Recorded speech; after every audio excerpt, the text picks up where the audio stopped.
Video मैं आपके सामने लेकर आया हूँ वो वीडियो कॉमर्स के प्रत्येक स्टूडेंट के लिए काफी महत्वपूर्ण होगा, क्योंकि मैं जानता हूँ कि कॉमर्स के बहुत सारे स्टूडेंट ऐसे होते हैं जो मास्टर की डिग्री ले लेते हैं, लेकिन जो वीडियो आज मैं आपके सामने लेकर आया हूँ उसके बारे में वो जानकारी नहीं रख पाते हैं। तो गाइस, मैं आपके सामने वीडियो आज मैं स्टार्ट कर रहा हूँ। मैं लेकर आया हूँ लेखांकन की प्रक्रियाएं, अवस्थाएं, विशेषताएं। आई मीन लेखांकन की जो स्टेज होती है वो स्टेज आपके सामने मैं आज प्रस्तुत कर रहा हूँ।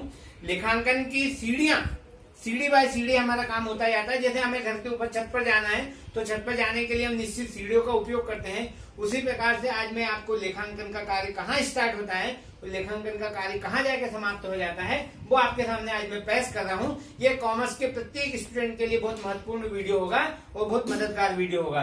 देखिए, जब भी हम अकाउंट का कार्य शुरू करते हैं तो सबसे पहले जो हमारी सीढ़ी होती है, जो सबसे पहला काम होता है वो वित्तीय सौदों एवं घटनाओं की पहचान होती है। आई मीन हम वित्तीय सौदों की पहचान करते हैं कि ये सौदे हमारे वित्तीय स्थिति में है कि नहीं है। हम इनको मुद्रा में देख सकते हैं कि नहीं देख सकते हैं, या मुद्रा में बता सकते हैं कि नहीं बता सकते हैं। जो वित्तीय सौदे होते हैं आप लोग जानते हैं, उन्हीं को जो है बही खाते में दर्ज किया जाता है। तो पहला हमारा जो कार्य होता है वो वित्तीय सौदों की पहचान करना होता है।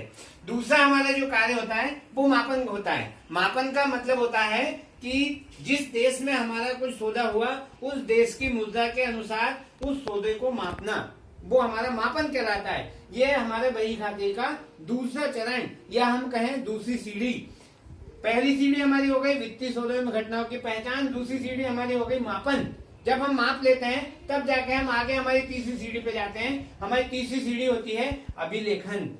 हमारे वित्तीय सौदों की पहचान हो गई, पहचान करने के बाद हमने उसको देश की मुद्रा में माप लिया और मापन के बाद हमारा उसका लेखा करना। लेखा करना आई मीन जर्नल बनाना। हम जर्नल एंट्री में उसको लिखते हैं। जर्नल एंट्री में लेखा करने के बाद हमारी जो चौथी सीढ़ी होती है वो होती है वर्गीकरण की।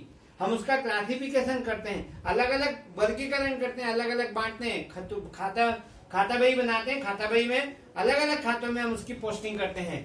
वर्गीकरण करने के बाद हमारा सारांश तैयार करना होता है। सारांश में गाइस आप लोग जानते हैं कि सारांश में क्या क्या चीजें आती है।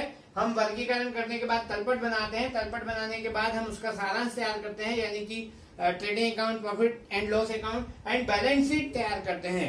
तो वो हमारा कार्य हो जाता है सारांश तैयार करने का। सारांश की सीढ़ी हमारी समाप्त होने के बाद हम उसका विश्लेषण करते हैं। विश्लेषण आप लोग जानते हैं क्या होता है। तुलना की जाती है। तुलना करने के बाद जो है आगे देखा जाता है कि हमारे व्यापार की स्थिति किस प्रकार की है।